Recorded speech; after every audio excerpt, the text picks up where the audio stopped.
अनजाने अजनबी। काय नाव तुझं?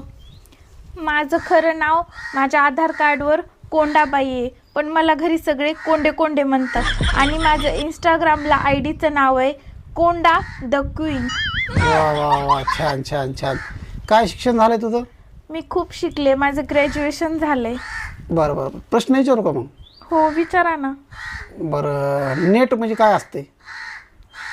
नेट म्हणजे जाळं. किती प्रकारचं असते ते नेमकं? जाळं मला तसं 2 प्रकारचं माहिती आहे. कोणतं कोणतं? एक मासे पकडायचं जाळ आणि दुसरं म्हणजे ससे पकडायचं. पण आम्ही सहजासहजी पहिलेच जाळं यूज करतो, म्हणजेच मासे पकडायचं. आम्ही ससे पकडायला एकदा गेलो होतो, डोंगराने झाडातून पळालोत. पुन्हा डोंगरावरून ससा खाली पळाला म्हणून आम्ही खाली पळालोत. आम्ही पडलोत, बदाबद दनादन पडलोत. मग तेव्हा आमचा एक